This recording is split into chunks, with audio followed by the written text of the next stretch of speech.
Hey, this is Alex. Back at Bipolar Live, I changed the channel name because smoking might not be the best for everybody. Um, Lithium, let's talk about it. First of all, my fears for lithium. I was very, very afraid that lithium was going to change my personality or give me like lethargy that I experienced on Epival, but genuinely, it has not. It's a very helpful medication for me. I find that even taking it every day isn't as hard as it was for other medications because I know that it's affecting me well. One thing that helped me to deal with my fears about taking lithium was actually researching about it, seeing other people's bipolar stories, and seeing that they enjoyed lithium. There are a lot of horror stories about lithium out there, so if you do get scared, just remember that medications affect everyone very, very differently. Now let's get on to my first week on lithium. The first day I noticed that I was very nauseous, and that was the only real side effect that I noticed. There were no harsh side effects immediately. What happened was I started to develop psoriasis on my hand from lithium, which isn't that bad. Like, in the grand scheme of things, psoriasis on your hands is way better than being completely unstable. Or at least for me, I found it was. I know a lot of people do enjoy mania, but I also enjoy mania, but it's just too hard for me to keep doing it. It's hard on your body, it's hard on your social life, and people will worry about you. So lithium is a very, very helpful thing that helps to assuage other people's fears as well as your own fears if you're afraid of what you're going to do during your next manic episode. In the long term of lithium, I've noticed a significant decrease in my manic episodes and a decrease in the severity of my depression as well as my mania. I don't really get fully manic anymore. I get hypomanic, and if I'm using substances, I notice that I have breakthrough symptoms of psychosis. So I've tried to not use substances regularly anymore. But if you're struggling with addiction, there are definitely a lot of ways that you can help that through counseling, reading and going to NA meetings, as well as Alcoholics Anonymous is very, very helpful. They have the 12-step program.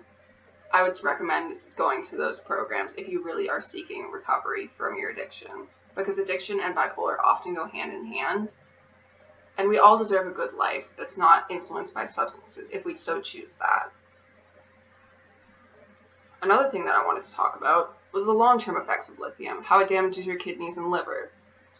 I haven't noticed any difference in mine, but I haven't been on it for very, very long. This will definitely happen in the future, and then I may need to check to go to a different medication, which I'm okay with. It's always going to be give and take with medication. There's going to be side effects that you don't like and side effects that you do like. Side effects that I do like are stability. Side effects that I don't like are the damage to my kidney and liver, and also the fact that I have to drink like a fucking pig. Like, I'm constantly drinking water. I'm so thirsty. You could put me in a desert or, like, honestly in the ocean, a freshwater ocean if those existed, and I would still be thirsty. I would be drinking from the fucking water, just horking it down. But I really hope that everyone who goes on lithium is open to the experience of stability, because it is very, very different. You have to adjust to it. It's not going to be a one-day thing where you're like, oh, I'm fine with stability now. It's going to be a long-term process that you're going to have to work through. I still have to work through the fact that I enjoyed mania. Like, I will probably enjoy mania for a very, very long period in my life. But hey, I enjoy stability a lot more now that I've actually experienced it. And I'm so young that I do have the ability to change my, like, brain patterns. Like, I'm able to eventually maybe see mania as not a positive thing.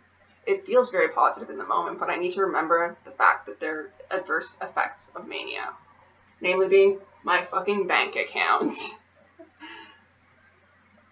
Well, other than that, I don't really have a lot of other things to say about lithium. I do know that it can cause fine tremors in your hands, which I do have. And I'm honestly not that mad about it. Like, it doesn't get in the way of me doing a lot of things now that I've been on it for longer. At first it was very, very bad and I couldn't hold a knife as I was chopping things. But now it's gotten, like, a lot more stable. I still have tremors, but they're not as bad anymore and I can actually chop things now. But, like, it's a bit of a gamble. I hope that everyone who takes lithium definitely opens themselves up to the experience, because you're not going to change overnight. It's not going to be a one-day thing where you're like, oh, I'm stable now and I love it, as I said before. Stability is an ongoing process that you need to accept and be open to. And some days you're not going to want stability, and that's okay. You just need to remember the fact that sometimes stability is healthier than other things. Well, I hope that you enjoyed this video. Stay strong, stay positive, if you can, and make sure to stay subscribed.